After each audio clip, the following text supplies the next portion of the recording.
This is the DVO Podcast.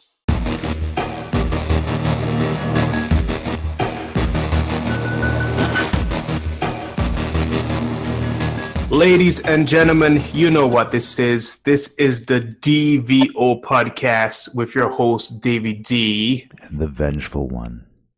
And today on our show, we have the New World Order, NWO. What's going on, NWO? Not too much. Happy to, be part of this. I've listened to quite a few. Probably most of them. They're, great listens to, especially at work. So it's, nice to finally be able to be a part of it myself.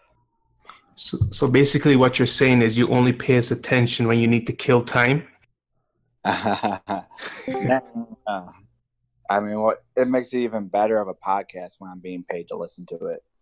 Oh, true. That's true. Yeah, it's always better when you get paid. But you actually reached out to be on the podcast because you wanted to share some useful tips and strategies, which we'll get into here. But I think you asked me a long time ago to be on the show, and I think it just shows how long our waiting list is. We finally got around to making this happen. So I'm excited because you've been a very active member of our Discord channel for months now, and it's good to finally get you officially on the show. Yeah, I mean, one of my favorite things about the channel. I mean, I think it was excuse me, the Reverend Run. Or not, Reverend, Rev's podcast that mentioned the fact that you had a Friends of Tuvement channel at the time. And then, it's nice being able to talk with people outside of, my own faction. Right. They probably get tired of hearing me as well. So I just like talking to people, especially since it's probably the only server, or I deleted my line chat, but line chat, anything of that nature, where I haven't seen a single thing come up, faction drama wise. That's a pretty awesome thing to be able to say, because it happens everywhere. And then when it happens, it gets ugly. So yeah, it's just something that we don't care for at all. But don't tempt the audience to start some shit. They will get banned. So, anyway. So why don't we jump into it? So what made you a fan of wrestling? Oh, man. Actually, my cousin. So my cousin and I, my cousin Jack, he was the one that got me into watching WCW at the time. So I grew up a WCW kid, and we would be obsessed with, the video games. We'd talk on the phone because he lives 2 hours away. So we talk on the phone while watching WCW Nitro, just like, hooked to it, every single Monday night. And then Thursday night when Thunder, debuted, and, playing the WCW Nitro card game was a blast too. So, very early on, he got me into it. He actually does like amateur wrestling. He's also trained in jiu-jitsu. So we used to, wrestle around, use his younger brother, because he was smaller at the time, so we could, do the cooler moves to him. But it's just probably, through my cousin, just the friendship that we had through, wrestling.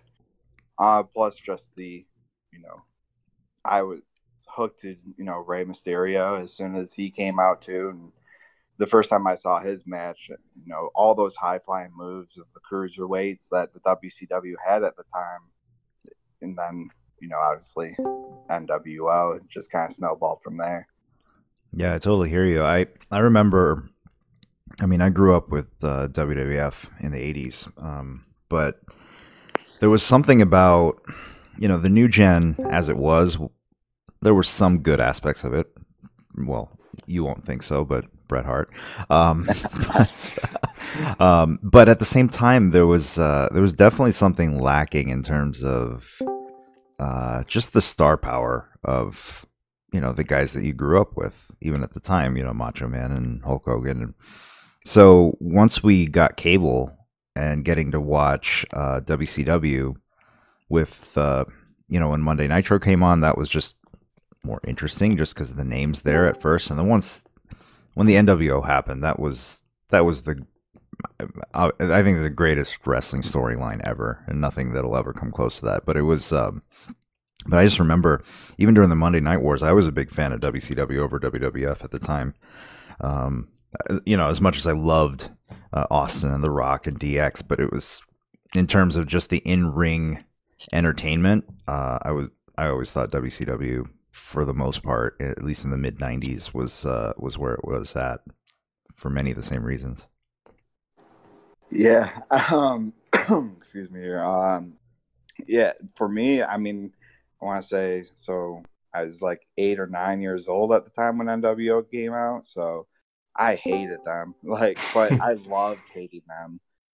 So they were like the perfect, cast of like villains, and it, to me, especially because I was such a young kid, rather naive, obviously, I thought it was, actually happening, and I watched a documentary on the NWO, and I guess like police got called on scene too, because like that's how believable it was. I mean, if the internet had been around in the capacity it is now, the NWO would never work, to the same effect, because Right. You would have heard these rumors, or and obviously HDTV also makes it very, very clear that it's not real, but yeah, it just had a very real feel to it. So that's what really drew me in. I might be jumping ahead a bit here, but how did you go from hating NWO to having your screen name being NWO? Because I don't think if it were for the NWO story, I would have gotten as sucked into. Okay. Yeah, they were kind of the necessary evil, that was kind of needed. At least I thought, for that time, and it is just one of the best, stories in wrestling, and it was so well done. So kind of just, as much as I hated them as a fan, as a kid, but I have a lot, respect for the whole, NWO story, and that's what probably drew me in the absolute most, because I right when I got into wrestling was right when Hall and Nash came over, so it's kind of like, fitting in that way too. Okay, which iteration of NWO was your favorite? I know there's like the black and white, the red, the Hollywood. Storyline and everything aside, red, and the very first one. It doesn't care. It doesn't get any better. Sequels are never as good as the first. However, Sting's red and white, or red and black face paint is the absolute best. Like, I thought that he looked awesome in that face paint when he was part of the Wolfpack. So I did like that a lot. But yeah, the first iteration was the absolute best. That being just Hall, Nash, and Hogan, or just the first group? And Six Pac. Oh, okay. Yeah, I'll agree with that. There was something about, I still remember, Nash throwing Mysterio headfirst in the side of the truck, the production truck. I was like, wow, what a dick. Oh my I don't God. remember how old I was, maybe 12 or something at the time, but it was, I just remember, like it just felt so real at the time. And, but they really did the bad guy angle so well, and they made it so believable. But I think that's also what made me really fall in love with the Sting character even more, just because the drama that he had with the NWO, and like, is he part of them? Is he not part of them? He's got the same colors, but he's up in the rafters. And what's the thing with the bat? And but that whole era was just so exciting week after week, and it's an odd thing to really look forward to Mondays, especially as a middle school and high school kid. But it was really that. It was just that. They really did that well. There was nothing I looked forward more to than coming home, on a Monday. I had this 19-inch color TV in my bedroom with cable. Boy. Nice. And yeah. So I would always make sure to like pretend I was asleep, and then once I could like hear the footsteps go into the other room, it's like I would flip the power back on, and then as soon as I hear the footsteps come out, I'd like flip the power back off. So I would always be, because it would go, I want to say it was like 9 to 11 every Monday night, which my mom was not too pleased with me staying up that late for. Right. Okay, so were you aware of WWF in that era, or was WCW your entire world? Oh no, I was definitely aware of the WWF at the time. There's too much mentions of it by WCW for me to not. Oh yeah. So,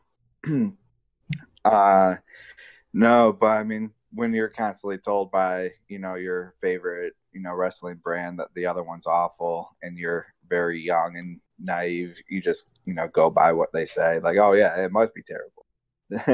Right. Okay. So did you have like any cool memorabilia growing up, like the little My Buddy toys, or like you said you had trading cards, but did you have like games or anything like that too? I mean, it wasn't trading cards. It was actually, it was like a WCW Magic the Gathering kind of game, which was really cool. Yeah, it was actually made by, I think it's Wizard that makes Magic cards, actually, like that company that they are also making like Pokemon cards at the time. Right. So it was like an actual like game that you would play. My cousin and I, and we would like make these little title belts that we would play for. So that was one of them. There was this like WCW like microphone, and that you'd press the Hollywood Hogan, and do a sound bite, just little things like that. Yeah. One of those wrestling dolls things. They had like a Goldberg, Bret Hart, and probably Hollywood Hogan. Miniature like things that you could like actually wrestle, and they would like make sounds like if you hit them and whatnot. Okay. But that's the extent of it. I'm actually Googling that game now because I had no idea that something like that existed. That's pretty cool. Yeah, I had no idea either. And maybe it could have been because there weren't that many wrestling fans, at least in my middle school. Once I got to high school and the Monday Night Wars were in full-fledged, they picked up a lot more fans. Oh, yeah. I mean, I kind of feel like, the NWO era was the one that started it, which then triggered the Attitude Era, obviously, because they needed to keep up. But they obviously, the NWO kind of made it cool to like wrestling, because I mean, they got Dennis Rodman on there, who was a major star in the NBA at that time. He was ridiculous, but he was playing with the Bulls, so I mean, that was a big name, and there's a lot of people wanted to be associated with at the time, which was kind of fair, at least based on what I saw, obviously.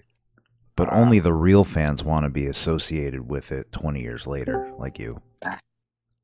Yeah, I mean, I actually haven't even watched wrestling from the time WCW folded. I was, I don't remember, I want to say like 13, 14. So I was kind of like, I guess it's, too cool to be part of, watch wrestling or whatever, because kids would like, they make fun of you for anything. So they're like, it's fake, right? And then, it's just like, I got tired of dealing with it. So I stopped. Plus, I didn't know where to pick up. Once you put something down, it's like, it's hard to, or once it goes away, I didn't want to have to like get reinvested into new characters and storylines and things like that. So I stopped up until probably about a year ago. when I started playing this game is when I watched wrestling again. Oh wow! So this game actually brought you back into wrestling. Oh yeah, definitely. So if it weren't for this, Wow. I don't know if I would, be subscribed to the WWE network and watching wrestling all the time, because I've actually started watching, uh, you know, Raw replays from 1997. Right. So I'm like, well, I looked up just when the Attitude started, and they gave me just a date to go by, and I'm like, all right, I'm gonna just start from right here, and I need something to watch during feuds, and I just really like wrestling. I forgot how much I missed wrestling until I started playing this game. So how So did you find out? Go ahead, Yeah, Vengeful. sorry, go ahead.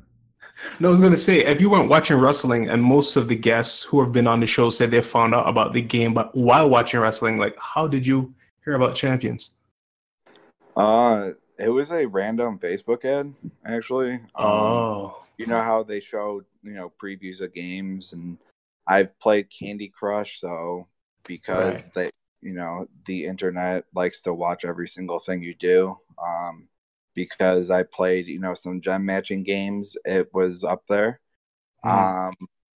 And I saw it. It was about a year ago at this time, and right now because I work for one of the automotive manufacturers, and so it's a really down time right now. It's heading into the 4th of July shutdown, where I've been so slow. I mean, today got really hectic, but for the most part, it's really slow. And I saw this game, Champions ad come up, and I'm like, well, I love the WCW. I loved wrestling as a kid. I like gem matching games, and I always, I saw that you'd build these characters up, and I love Diablo 2. Diablo 2 is a lot of building characters. Mm. There's variety of skill trees that you can do with it. So it kind of combines, I like gem matching games, and I like building, characters. So I play it. I'm like, so what's the worst that can happen? Well, I found out what the worst that can happen with that is, as I played it every single day pretty much for the last year. Yep. I definitely did not anticipate, getting into all the factions and feuding as much as I do. I'm kind of out of a whim, wanted to kill some time at work, and I got hooked right away. It's a really it's a well designed game. The servers, all the a lot of things that they how they execute certain things, not so much. But the game, at its core is very it's a very addicting game with the building of characters, and having to farm and build them up. It's just it got very addicting very quickly. So you said you started around last year this time. I would imagine, since you're like a heavy feuder, like your roster is pretty stacked. Like, how did you manage to how should I say it, manage your resources so efficiently? Like, in because your roster is better than mine, and I was playing from the inception. So obviously, I would assume you either had some sort of mentorship, or you already had like the know-how to properly evolve your roster, probably from playing Diablo. Yeah, a little bit of that. I knew because of that, you only get so many skill points. You get one per leveling up in Diablo, and there's some quests to get some additional ones. So you have finite resources, and you have to be very smart with them. So same Right. principle. I knew as I got a little bit into it, and I was getting a little bit stronger. I saw at the time, factions were requiring, roughly like 20K at the time rosters. I'm like, all right, I'm going to just get to like 25K, and then I'll look into the faction thing. I was going to just play the road, and then once I cleared the road, I was just going to be done with the game. That was my intention when I downloaded it. So then I got into a faction, or I found a tier list that was actually, from Execution at the time. It, drifted all the way down to this little faction I was in. So I knew I'm like, all right, well, if I can just prioritize and just focus on, just, a handful of people, let's build those up, really strong. And then I can work on my other ones, because same principle again in Diablo, to make that comparison, is you want one really strong guy and he's going to farm for you. And you just have to farm. I'd spend hours and hours, on that game farming. So it's very transferable when you're coming over here. Focus on one guy, get one guy as strong as possible, so that way you can just do as many matches as you can to try and get as many loots as you can. Obviously, I've become more efficient with my farming, but it's just, you gotta spend the time. If you're willing to spend the time and actually, grind it out and farm all the TP and the coin and the tokens, whether you save up your level up cash and or you even do those Tapjoy offers. I know people rag on them a lot, but I mean, I do the ones that are worth like 80 to 120 in-game cash, and I'll grind those out too. If I'm in need of 1 and 2 star silver tokens. So it's a lot of just, you gotta have an end goal in sight, and if I have an end goal in sight, I can farm till I make that end goal happen. Who was your first character that you focused on?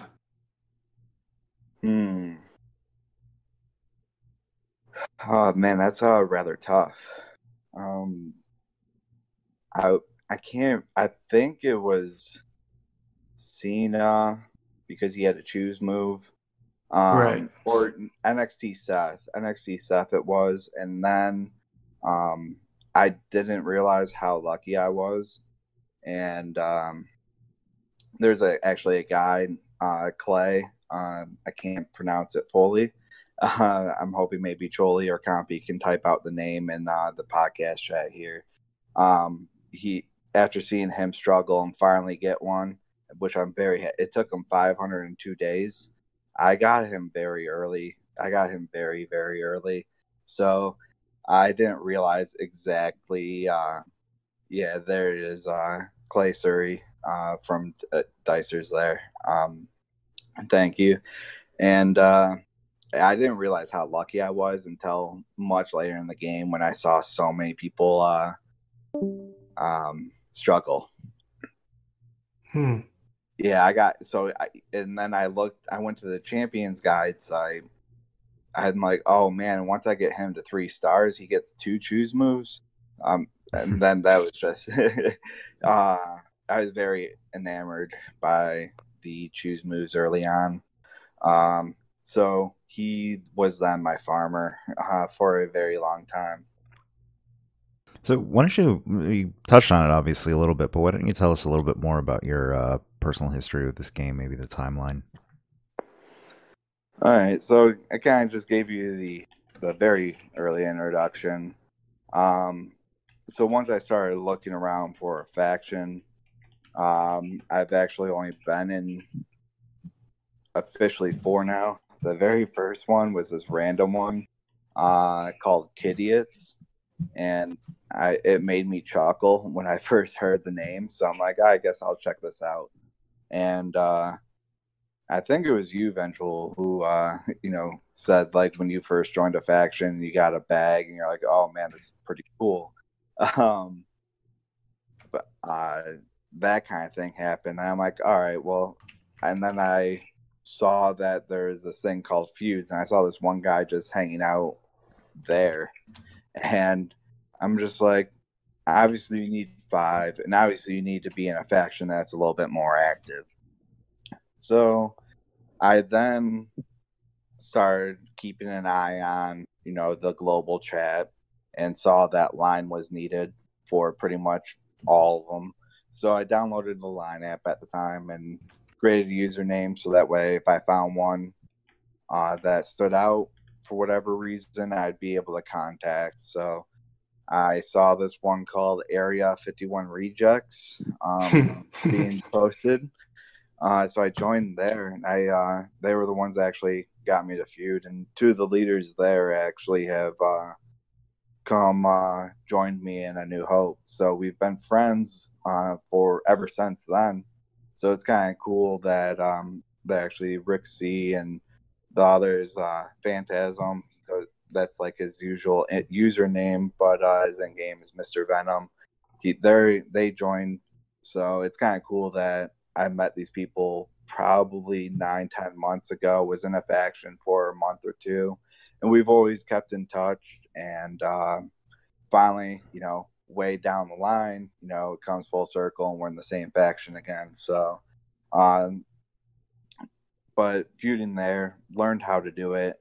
Once I started to actually feud, I fell in love with that immediately.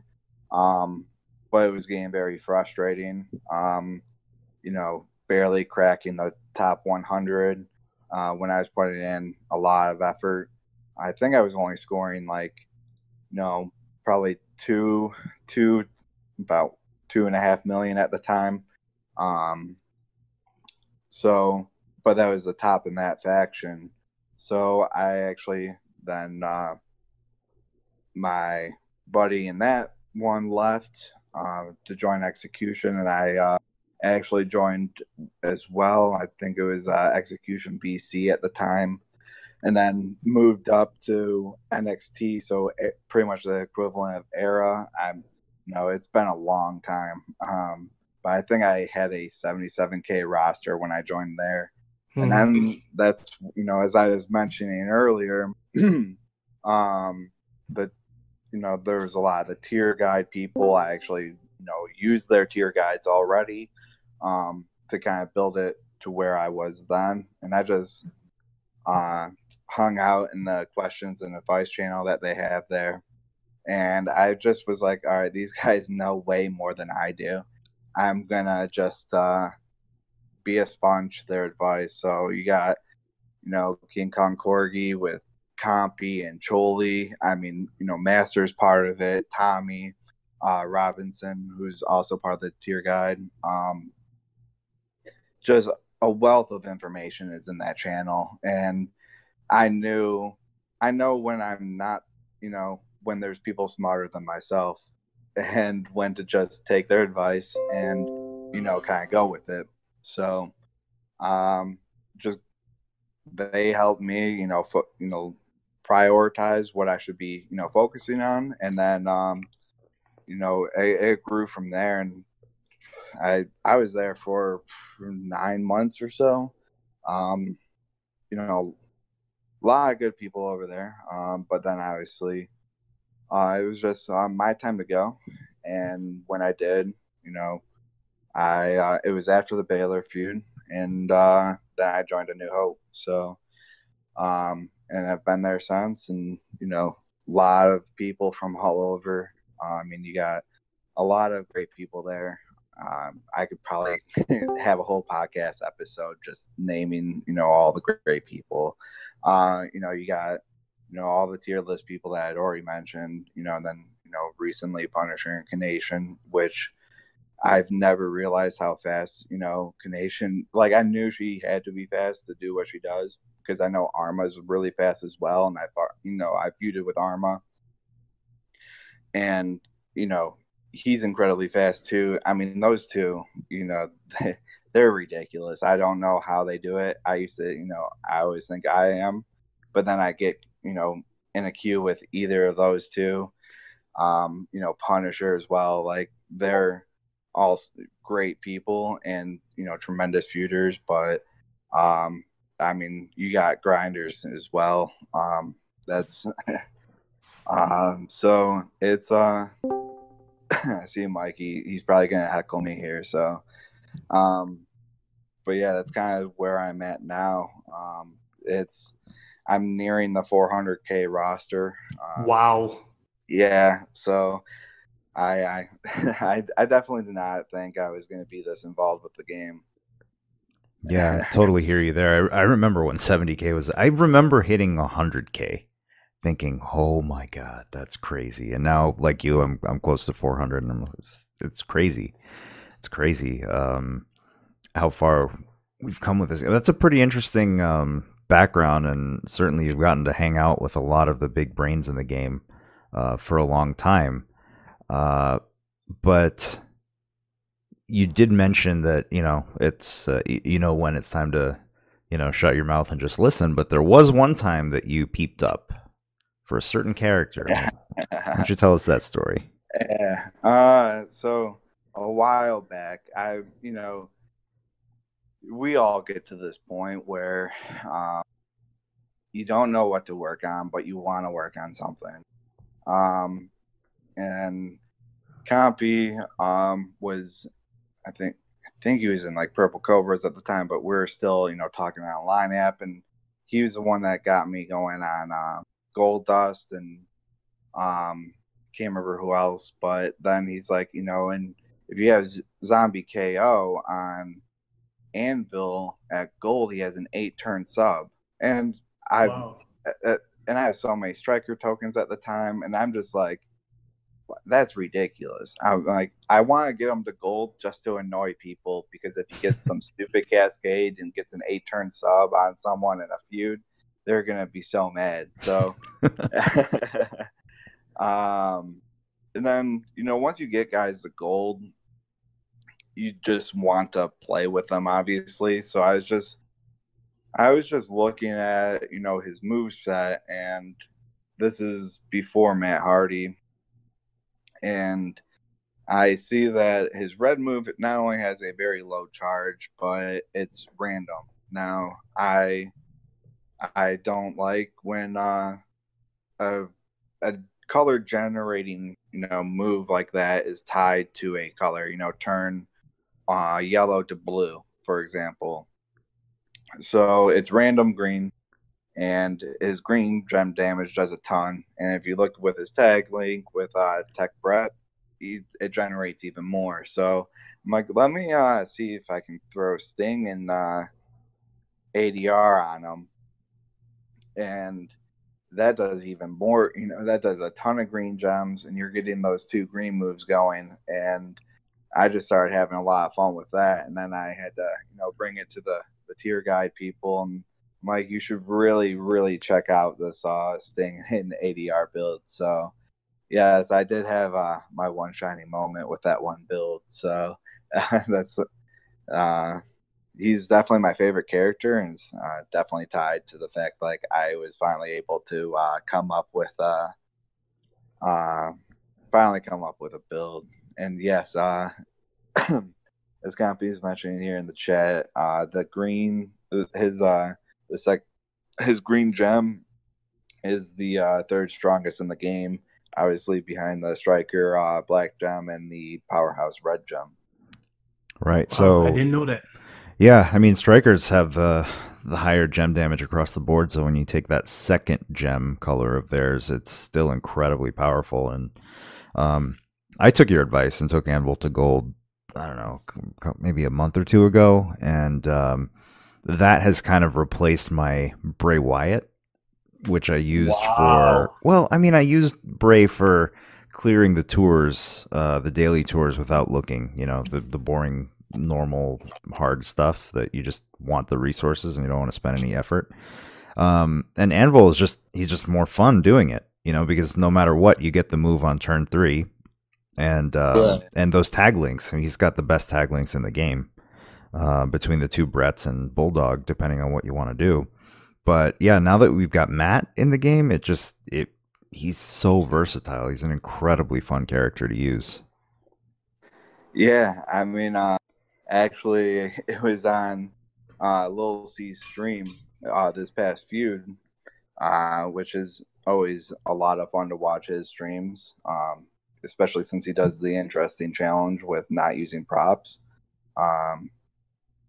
So he didn't realize that when I was racing him, I was using Anvil. So it's, a lot of people are still a little bit surprised when you're using Anvil as the main one. So he can sleep on you rather quickly. But when you're doing a 4 times multiplier on his black gem, which, since I have a hollow star, I think it makes each one just shy of 15,000 damage. So it'll pin anyone and put them to danger, which is nice because in a feud, if you can get them to danger, that's more points. A lot of the time, with even tough, the thing I don't like about him is his slow animations and the fact that he'll leave a lot of the time 5 to 10 to 15,000 HP on them. I like to bring them all the way to danger. So when you're doing 15,000 per gem for 5 of the gems, you're definitely going to be able to put them to danger. I learn something new every day. I did not know you got more points for taking them to danger. Like, how many more points on average? It's 5 points per 100 damage. I can't remember exactly. Hopefully someone here in the chat will provide us with that answer. But yeah, you do get that's why the protect gem guys aren't as good, because you're early, or at least before the revamped kick out. Before the revamp kicked out, you'd be leaving them at like 40, 50,000. So right. I can't remember how much. You gotta divide it by like 5. I can't remember exactly. Yeah, 5 points per health. So good to know. Yes. So speaking of feud, you're a pretty, top level feuder. Every time I look on the leaderboard, I see you, unfortunately. But do you have any tips for how to be a better feuder? I mean, there's quite a few. Voice chat. We do a lot of voice chat. Especially since we have, a lot of European grinders, so they're on that different time. You got right. People like Kimmers and Dayg and Hall. Dayg talking about 92 SummerSlam stories. It can kind of help keep you awake. But I mean, I like talking with people. And if you're talking, with people at all hours of the day, thankfully, we have people that are across time zones. So I'm usually on that voice chat from start to finish a feud. Maybe, some exceptions. It also makes it easier so I don't have to pay attention to the chat, because there's a lot of people that, I can just tell that I'm having an issue, and, I don't have to waste time typing. So there's a lot for that reason as well, that I don't want to be spending, that much time, communicating issues when I can, right when I'm in a brawl. Mm-hmm. So usually when I'm doing my typing, it's while I'm, waiting, whether the servers are sucking or, you just finish a little bit faster than someone else, so you gotta wait for your brawl to end. That's usually the only time I really like to, type a lot during feud.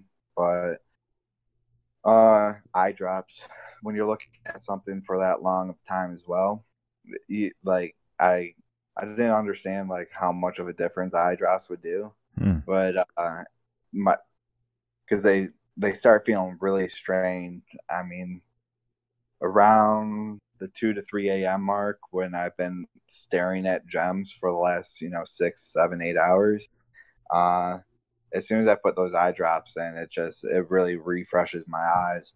And then there's the obvious coffee, energy drinks, and having a steady, lineup of TV shows and things like that to watch. Right. You got, and then also just I like to switch up characters to stay fresh. It can get very boring doing the same exact thing. So like last feud, I knew it was a little bit slower, but hey, it's 3:30, 4 o'clock in the morning my time. I'm gonna just have some fun and give myself a little bit of a mental break. And I just played with Warrior instead of Anvil, and Warrior is a ton of fun with all those cross breaks. So yeah. For me, it's I gotta survive till the sun comes up, and once the sun comes up, like that also wakes me up as well. But I'll put the phone down and just walk outside, for just do a couple laps around my yard, just walking just to kind of get you can't sit still for that long either. So just take a little break from the screen and from everything in general and just kind of get some fresh air. And then you come back and you're a bit more refreshed. So there's a lot of things that you can do. You got to find what works best for you. But yeah, you got to kind of keep yourself moving around a little bit and find different things that, can refresh you mentally or physically. So that way you can keep on grinding, because it becomes an endurance contest at the end, especially in the last 6 hours. If you're doing it 24 hours straight, the last, I want to say 6 hours is pretty brutal. But it's just a matter of just willing it out. You get to that point where I've made it this far now, I might as well keep going. So you literally feud for 24 hours straight? Yeah, a lot of the yes. Wow. Yeah. I'm still actually kind of recovering. So, from the last one, because I tend to not do it, but excuse me. With the leaderboard being those feud marks and me not having Honky Tonk Man or Vince, I wanted to get some of those marks for the event that's going on right now. Right. Make up for the fact that I don't have those two characters, so I'm leaving a lot of points on the board. Plus, I mean, we have to tip our cap to Haven. We had a 30 mil point lead. They got it down to 2 at one point, so they're very impressive. So that's the other thing. When you're wanting to go to sleep and then all of a sudden it's a big lead is down to 2 million. I think there was a couple feuds ago. At one point, it was the Farouk feud. I saw at one point our lead got down to 800,000. So wow. Yeah, it's like, all right, well, I guess I gotta keep going because I want to do whatever I can to help us out, and I'd like to win this little battle that's going on, and the only way I can do that is by keep on grinding. So do you put your guys in for heals, or do you just heal them immediately so you can just get back in the brawl? Last feud since this last feud has actually, it's like there's restrictions to them, obviously, but the restrictions are rather open-ended. So I I would put my warrior up for a heal, sub him out for Andre, and then I would use Anvil for that feud. Anvil good rotation. Put him up for a heal, sub him for Harlem Heat Booker, and then I would put Warrior back in place of Andre, and then play with Andre. I was doing that for a while because unfortunately I wasn't able to save up the normal amount of health packs. Plus, I wasn't trying to beat Mikey T in a leaderboard that counted health packs towards my feud total. So I feel the need to also use health packs. So I'm sorry, I was cutting you off. I was saying that's a little internal competition you guys have to see who can use the least health packs. No, because if you're on the leaderboard and you're getting, the 1,200 points per health pack, you might as well take advantage of that. Misunderstood. Okay. Well, this last feud, it wasn't counting health packs, though. You're talking about the feud. I was putting up a lot more heals. Yes. Okay. Right. Yeah, that makes sense. What would you say as far as like about the restrictions and being able to rotate? Because the feuds lately, you have to use the same people. The Horseman feud. I don't have other Horsemen to rotate in.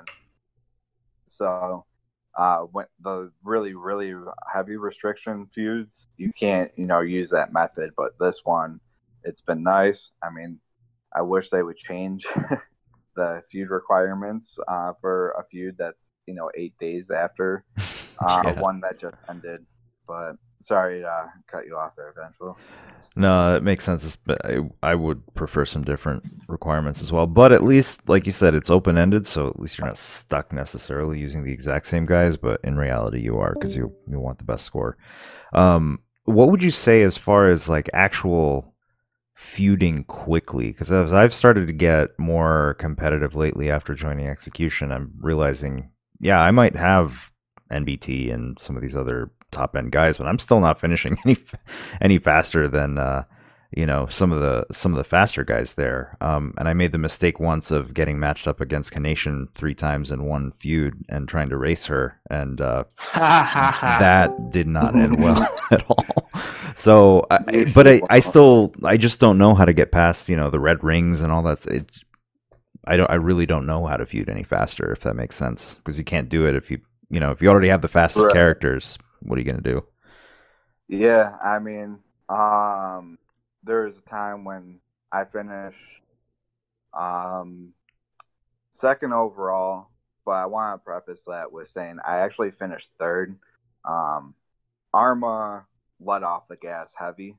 Armageddon, he's always if you're looking at a feud leaderboard, you're going to see 2 names, most of the time, and that's going to be Kanation and Armageddon. So Armageddon definitely laid off the gas because he told me you have to keep grinding, but in case, I can't remember who it was, but there was someone that was in fourth that was kind of notorious for those late pushes as well.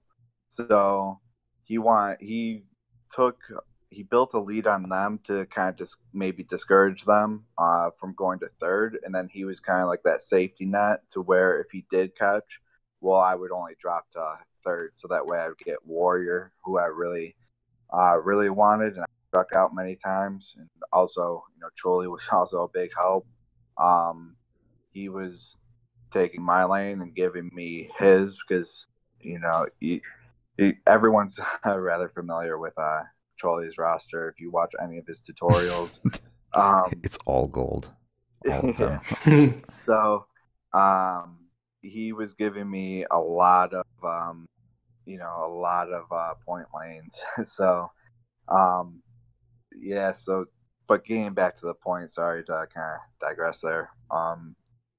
I knew I had to be quick to keep going. So I instead of using tough, because not only is his animation slow, you have to choose, which just physically takes more time than the automatic, just putting out a bunch of gems.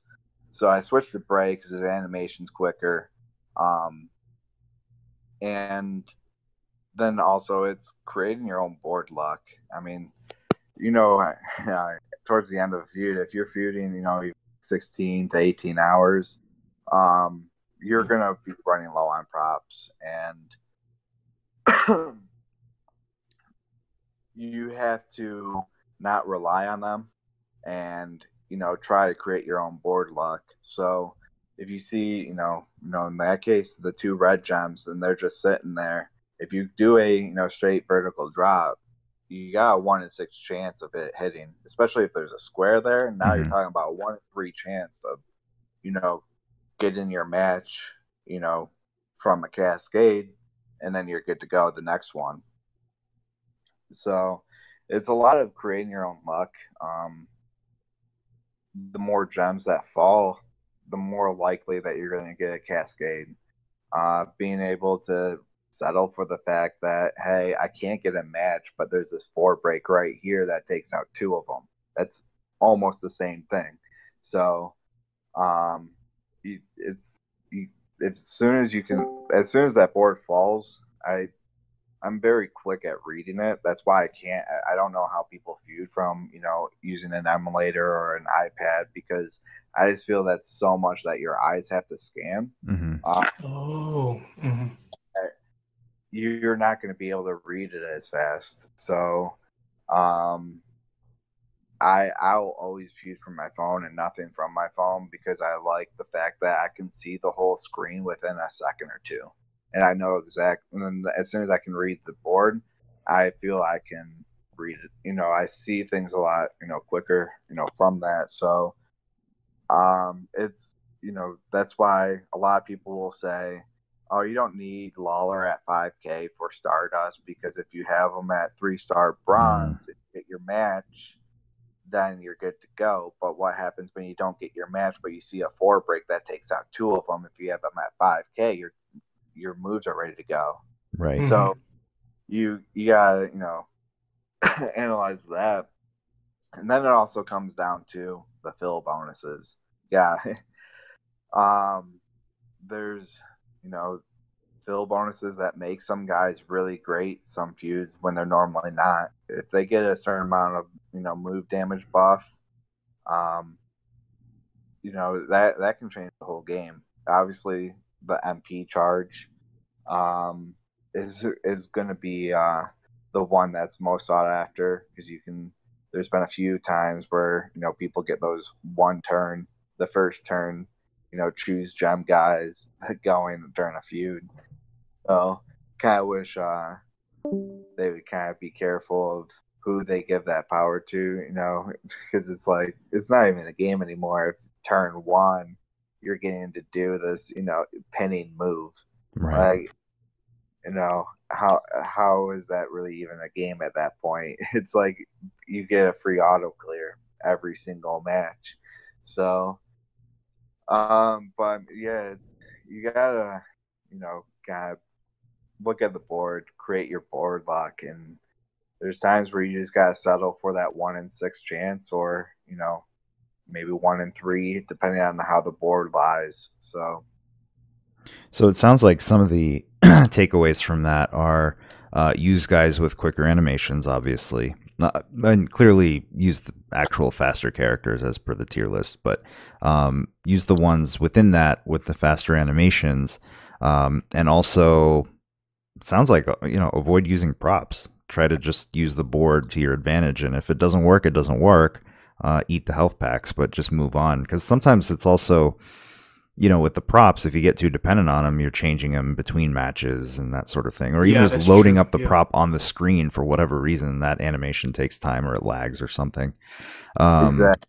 Which actually gets me to, one extra point that I forgot is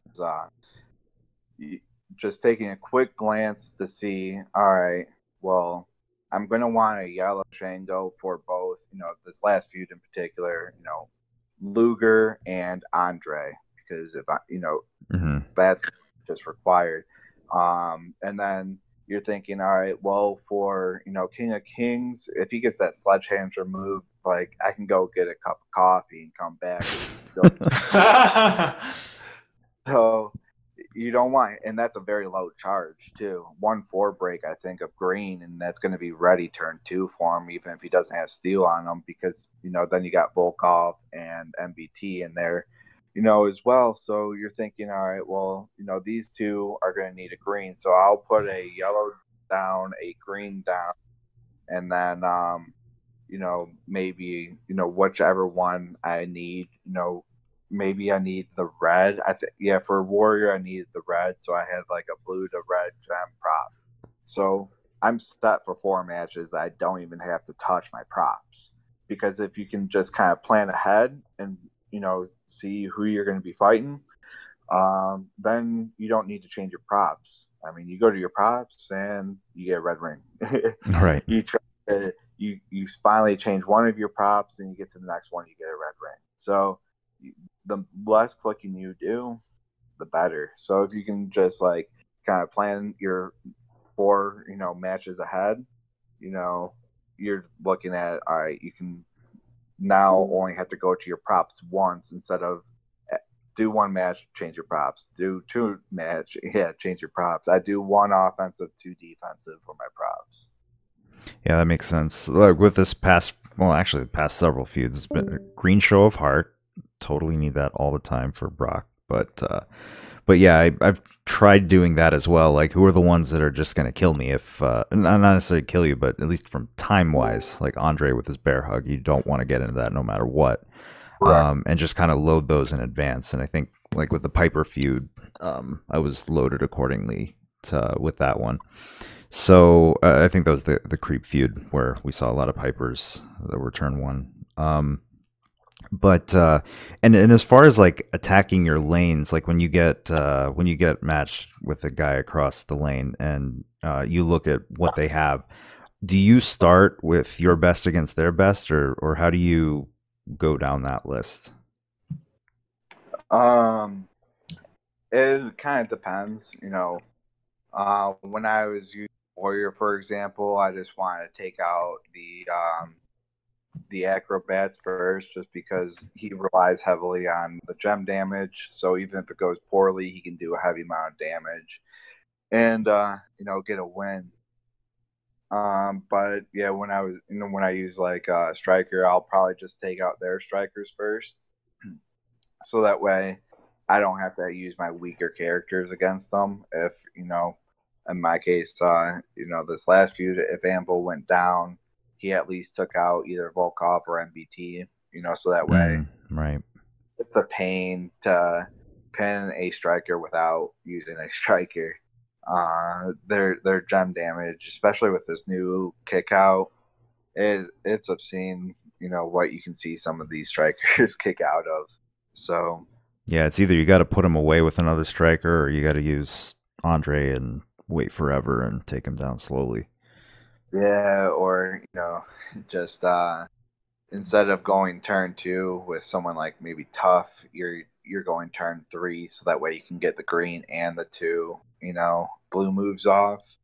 You know, there's a lot of things that you can do there, but yeah, I usually go the toughest, and then maybe throw in a weak guy to get a little HP back, and then I go after, you know, one of their toughest again.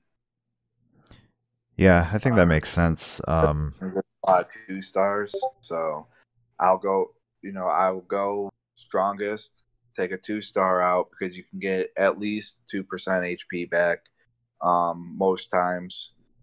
But 2 to 5, especially with Anvil, I get a green move. I put a 4-time multiplier on a loot box, and that's 2% HP back before I go fight stronger ones. And they're not going to do much damage to me because they're just a 2-star. So get a little bit of HP back, and then I go and fight, you know, one of the strongest. So it kind of depends. There's, you know, obviously the Grim feud. It was pretty much all 3 stars were in lineups. You know, you had, I think, only one could be a 2-star in that feud out of the 5, I believe. I recall that one correctly. They kind of all blur together. Yeah, I think that was right. So now you don't have NBT or Volkov. Now, if I were to magically put them on your roster with, you know, their max gold, you don't have to spend any resources. You have the trainers, obviously. Would you switch off of Anvil? I'd actually want to keep them probably just level 1 and be able to max their choose move. That'd probably be the route I would go at this point. Well, I meant if I gave them to you already maxed out, you can't use them for blitz. They're so that you can use them in a feud, or you can use Anvil in a feud. It's up to you. I'd probably use Volkov because he does have that purple move that has caught me. I like the safety net. I'm a safety net fan when it comes to that third move. That's why I like the red move, even though I'm using the steel mat build. I like the red move that creates green gems, especially if I didn't do the math properly on the purple to black. You know, I missed a purple gem on accident. That's happened, and it didn't fall the way I wanted to. So I have like purple multipliers out there. Right. To have some, you know, a refiller to get the greens going to maybe turn those into black the next time. Right. So given that, let's say it was NBT, who doesn't have a real way out, versus Anvil, you'd still go with Anvil. Yeah. Plus, it's more fun. I mean, yeah, it's more fun. It's I just like making a bunch of 4-time multipliers. Plus, he's got a soft spot in my heart, and you probably can see people heckling me about, you know, talking about Anvil too much. they actually made a drinking game on our server that anytime I met people, they gotta take a shot. So, no, it's just a lot more fun, especially when it's kind of one that has a little bit more sentimental value to you as well. I'm kind of bored of the choose moves. I mean, I'll take them if I have them. With tough, I'm not going to complain. I actually haven't used them in a really long time. It takes a lot of time in feud. Yeah, that's what I'm wondering. Maybe I'll. Part of the reason I'm asking is because again, we have another feud coming up 8 days after this previous one. It's exactly the same, and I was wondering, maybe I should give Anvil a shot over NBT just for don't have to choose. Well, I mean, you have to choose the multipliers, but it's Right. There's a little bit more spamming capability and a little bit more board flexibility. Yeah, and his moves quicker. I mean, with like Tufts, he's setting them up on the and then he's like climbing on top of them, and then he like does that, the whole animation to it. Right. Mr. Perfect also has a really slow animation to him. There's a lot of really slow animations out there. It makes me wish I could turn them off, but at the same time, I guess it's kind of like a competitive advantage if I can rely on someone that has quicker animation. I guess I'll shut my mouth about it and just make people have to suffer through longer animations because in the end, it's kind of a competitive advantage.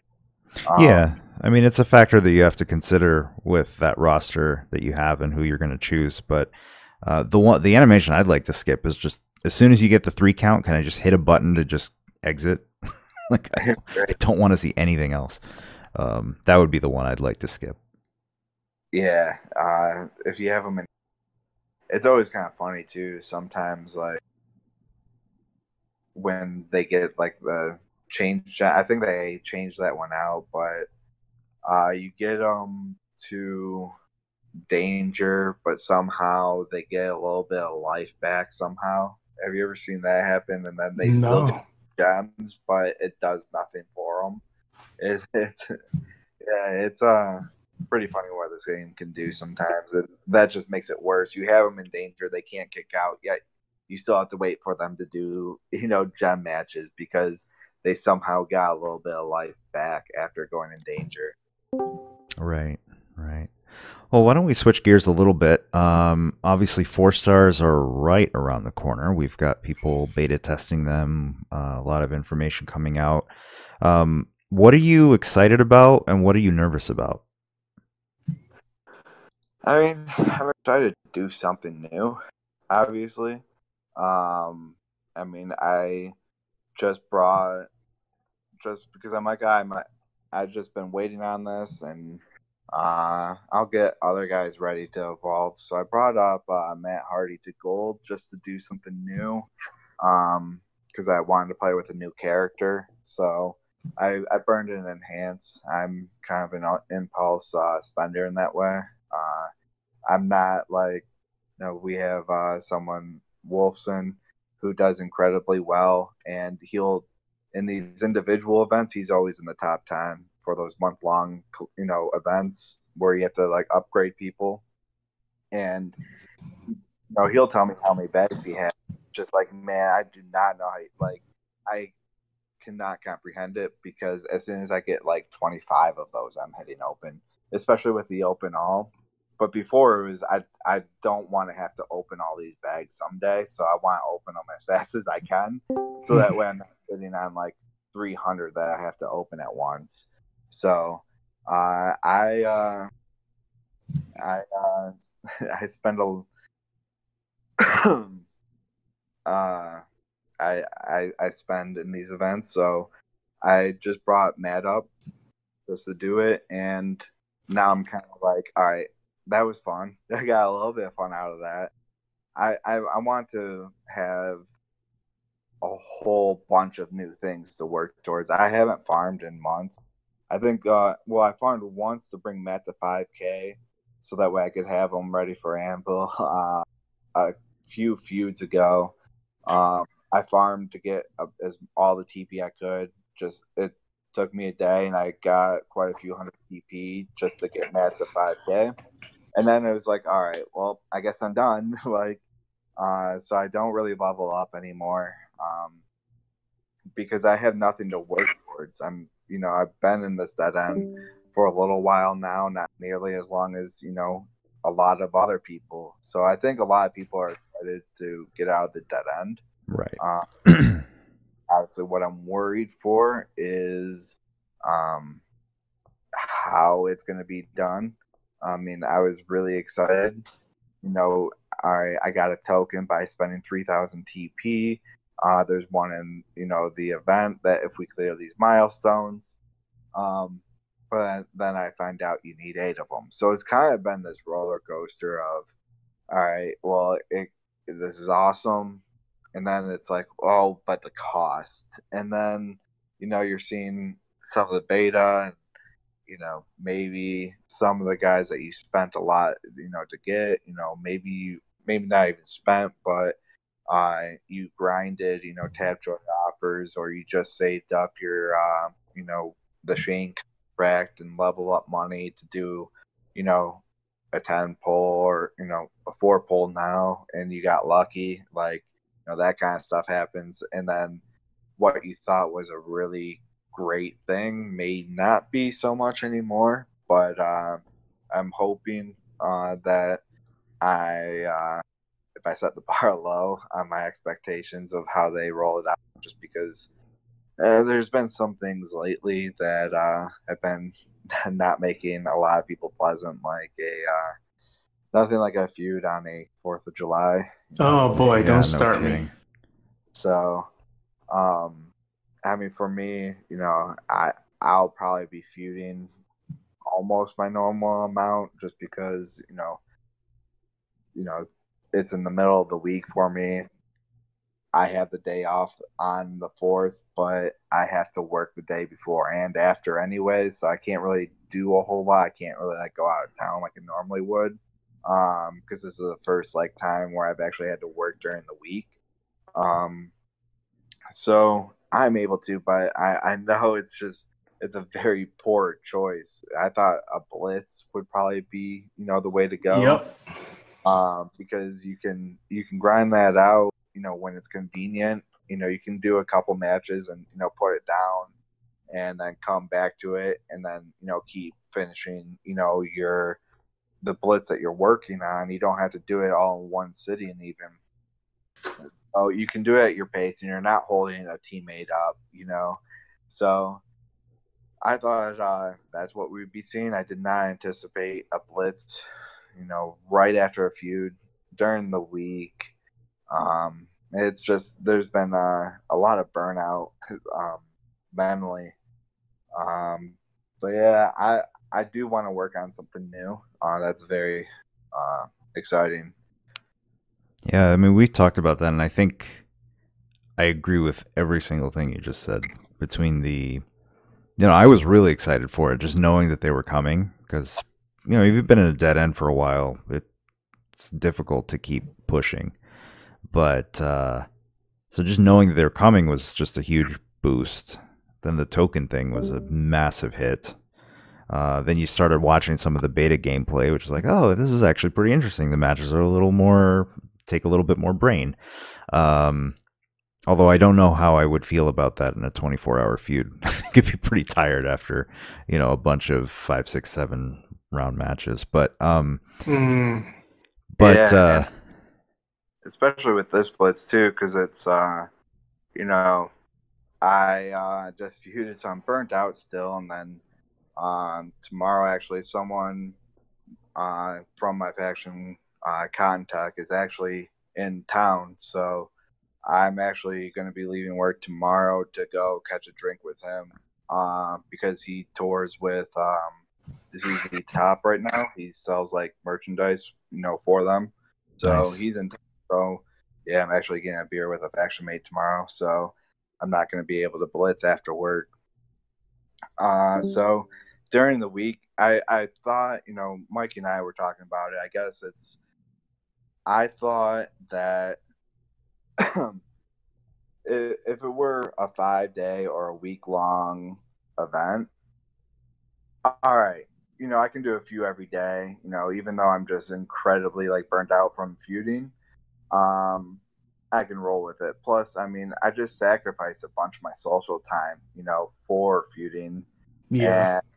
And, I've kind of, had plans for during the week, you know, whether it's the podcast tonight. I mean, I wouldn't have been feuding either way.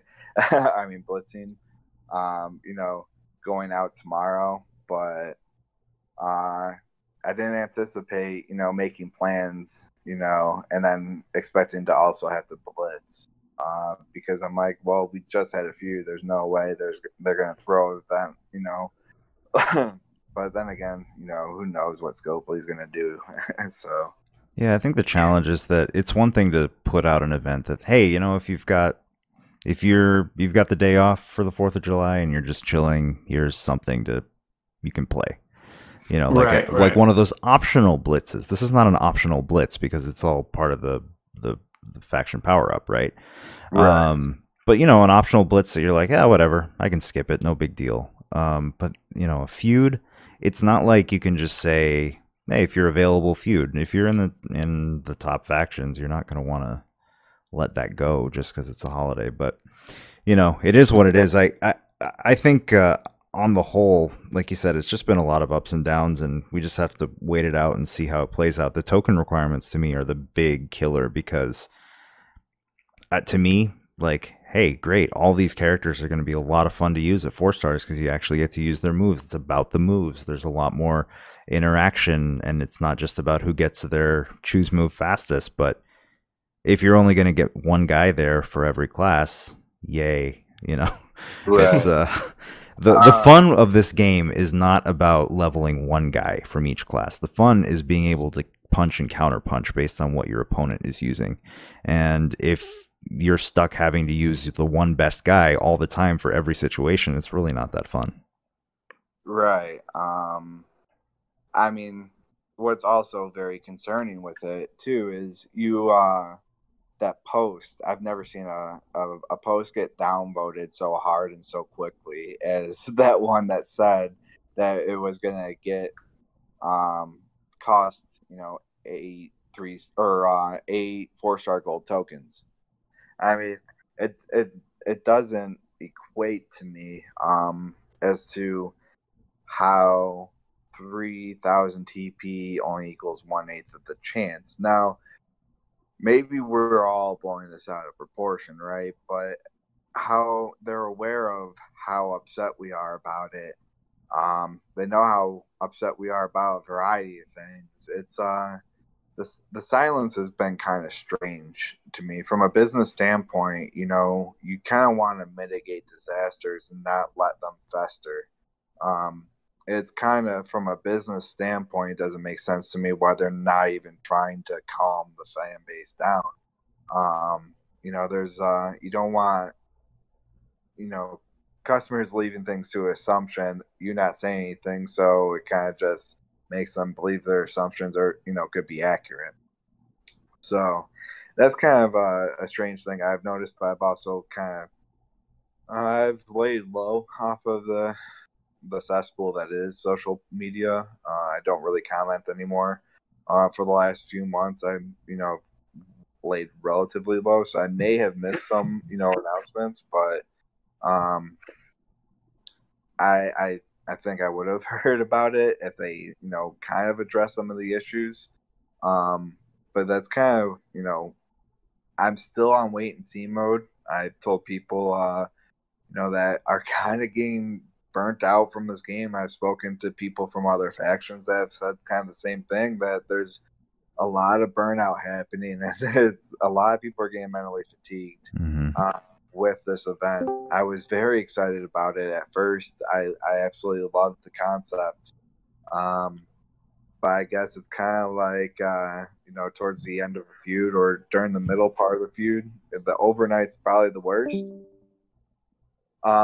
With making it to the rest of the end of the feud, we're kind of maybe in that point where that's the point where I'm like fighting off night and sleep. So kind of comparison is maybe it's not as bad, and let's stick it out. Let's actually see what happens, and I'm hoping that a lot of my concerns will kind of be on there, be relieved, I guess I should say. They have the capability to do some awesome things, so I'm kind of waiting and see mode. And I guess the other thing, we're kind of talking about is, we're kind of worried about, the people that, there's the AJs, the Tops, and things like that. You gotta make sure. I mean, sure, the gap could be closed on, some of the classes. I mean, there's some macros that need to be reworked because that class is pretty brutal. But they can do some awesome things. So I'd like to actually see how it's rolled out before I get too worked up over it. And that's why it's kind of make or break for me with this game. Is I think you're kind of the same boat where let's see what happens, but it could break me from this game. Yeah, I think, like you said, there's a ton of potential. And just watching the beta gameplay, I mean, it looks like a totally different game, which is so exciting in many ways. I mean, I'm just seeing characters like Goldberg finally beat Goldberg. It's really cool. But again, if I can only take one, so what? So I think, and like you said, the event, I think it's kind of the same with a lot of the month-long events, right? Whether it was the Undertaker one or any of the ones before it. You get into that third quarter of the event, and it's just like, oh, it's over already. Right. So, I mean, we're kind of only, what are we, halfway at this point, more or less? Yeah. But this one's been a lot more intense just because it's very participation-oriented and not consumption-oriented, which is really what we've been asking for. I think a lot of people have been asking for a participation event. It's just a lot of participation. Yeah, I mean, I guess that kind of maybe has to teach us to be careful of what we wish for. Yeah, we asked for it. I am it is going to be like a whole new game.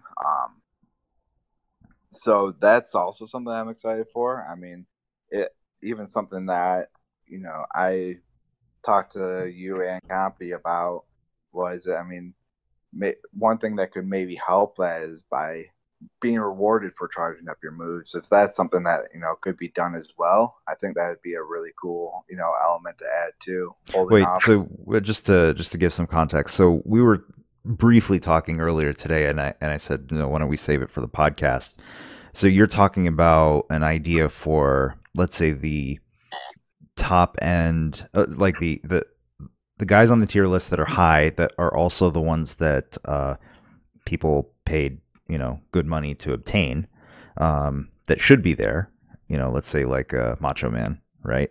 What are some different ways of being able to make them still at the top of their class, but still fit into the new meta of no more turn 2? Right. And I mean, kind of would help it would kind of close the gap as well, because all of them would be able to benefit from it. But yeah, it was something I thought of where it would be nice to break away from the turn 2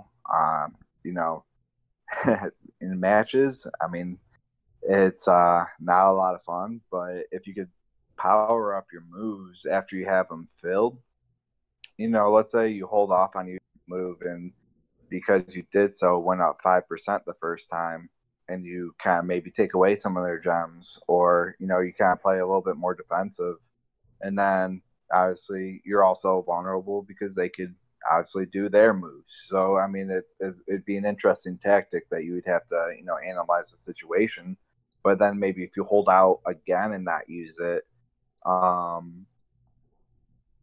it goes up by 10% because you held out, so it gets boost, and then maybe cap it at 3. I don't know how to go about coding that, but I did speak to Coyote from Grimm, because I know he, has done, programming before, and he said something like that would actually be pretty easy to implement, given, the structure of the coding structure of this game. Now, what that actually means, I don't know, because I don't know anything about coding. Yeah, I wouldn't So know either. I know when I don't know something. So But that would really be interesting. So it's not. So basically, you could use the move early, but you risk them kicking out, and then you have no way to refill. Because let's say Macho Man, he's not by nature a refill guy. You can do the choose move to try to refill the black, but it's board dependent. It's not the same as say Kalisto, right? Right. So instead of that, what you're saying is, let's say, okay, you know what, the elbow drop or the multiply move and the elbow drop are charged. But instead of hitting it and risking, yes, maybe you win early and you save health, but you might miss and then you're kind of screwed.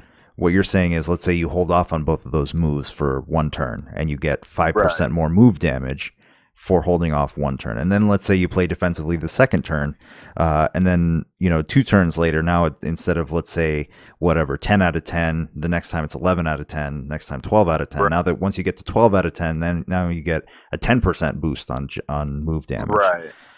That would be interesting. That would add a whole new dynamic and thought process to the game where, yeah, your overcharged moves get extra move damage. And I mean, not gonna lie, it kind of stemmed from, all right, well, like, these guys that are absolute top tier Macho Man, Acro Macho, that can't recycle, and how bad could not being able to recycle hurt them?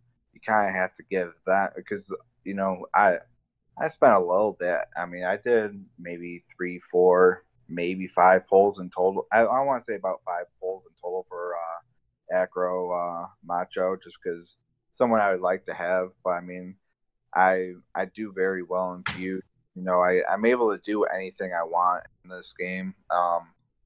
And I wasn't a huge Macho. I like Macho Man a lot, as a wrestler. But I don't really do sentimental pulls too much.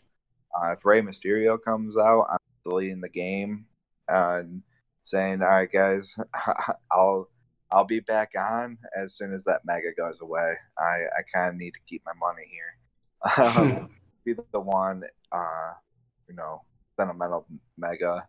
But there's a lot of megas out there that people have chased that can't refill and that might be really hurt by not being able to. I think that kind of extends matches, adds a different, play style to it, and I there's a lot of risk and reward to it. And what actually triggered that thought process was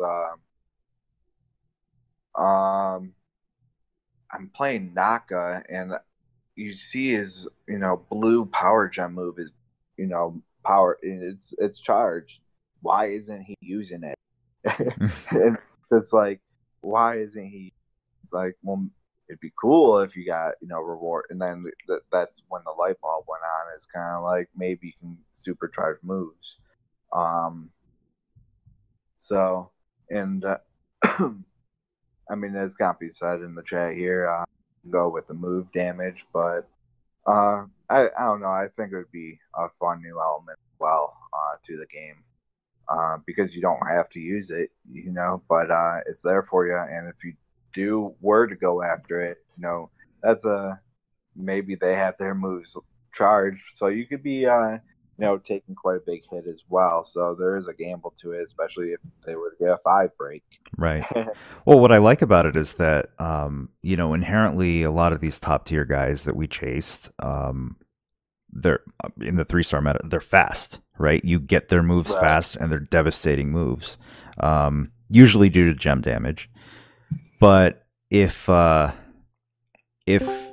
in 4 stars with that MP trainer, they're still going to be just as fast to get there. They're just not capable of winning with that. But if you can make them capable just by, okay, you've got it in the bank, and now it's your decision as to when you want to use it, based on what the opponent has, where their moves are, and all that stuff. I think well, let's hope something like that could happen. That'd be pretty darn cool. Yeah, I mean, I'm all for, additional ways to play this game. I mean, they've done a great job. I'm a fan of the survival match. I mean, I completed the 69 turn one. I had to Me revive, too. I but loved it. that was actually the most fun I had. I know a lot of people complained, but I can tell you, getting that 1-star card was a lot easier than feuding over the 48-hour Oh feud to yeah. get a 1-star warrior. So I can tell you, I'd much rather use some in-game cash. I think I used like 800. I had a weird total amount spent because I got pinned while I wasn't in danger, and I think that impacted like how much I had to pay to revive them. I don't know. I spent like 100 less than a lot of people did because it didn't like double up for me. But I think I spent about 800 in game cash, which I'll take that for a 1-star, especially since his trainer is pretty useful. Since Titus can only go on one person, to have a black gem damage boost is pretty handy. Yeah, for sure. And to tie that back into your favorite guy, that's another bonus with Anvil. He's a striker that doesn't need Titus. Yeah, exactly. Well, my man, I think we're approaching on an hour and a half here, so we're gonna have to wrap this up. Davey, do you have a question? Yes. Yeah. So NWO, if you had to classify yourself, would you be a trickster, a technician, a powerhouse, a striker, a showboat, or acrobat, or striker? Did I say striker? I think so. But go with an outside the box answer here and say because RVD is an acrobat and I have some recreational things in common with RVD. Yoga. So you're an acro. But yeah, I mean, I'd probably be a powerhouse just because you can be fat and be a powerhouse. Got it. I've always been lazy, so I've always had a little bit of a gut. So I'd probably go the powerhouse route, I guess. But probably acrobat just because of the RBD and it's outside the box kind of way to go about it. And ladies and gentlemen, that is why the acrobat class is the weakest. NWO's in it. Oh, snap. That's funny. Well, it's been a good show. It's been a long time coming. I'm glad we could finally make this happen. Yep. So it's been I appreciate you having me on and that came to listen. Feel bad if I didn't, mention everyone. There's a lot of people that I'm close to in this game. But I do appreciate everyone that did come and support this podcast as well and listen to all of them. I mean, there's a lot of cool people in this game that once you put the faction thing aside and actually get to know them as people, it's pretty cool to learn who's behind these usernames at times. Yeah, definitely. Absolutely. My biggest takeaway from this whole podcast was the feud tips, especially the props. I waste so much time switching props between brawls. So I'm glad for these tips. Oh, and one more too. If you're using someone like Cass and Warrior, with the cross break, where if you get a 5 break and you get that wild card on there, a lot of people don't understand it and they get pissed off when like I should have gotten the 3, loot boxes, but you only got 2 because it created another 3 break. That wild card is interesting because if you hit it with a blast gem, like it's in the radius of the blast gem, it actually gets. I've had like 8 to 9K wild card damage because it will pick up the damage from the gem to the left, the right, above it, and below it. Huh. Okay. And if you take it out with like a 4 break, I've had some really high wild card ones in there too, which also helps bring them down, towards danger, or you can get that pin. So you can do some extra damage instead of using it. If you can knock it out with a blast or a Cross four break. break, cross break, or even a four break that doesn't need the wild card to create the four break.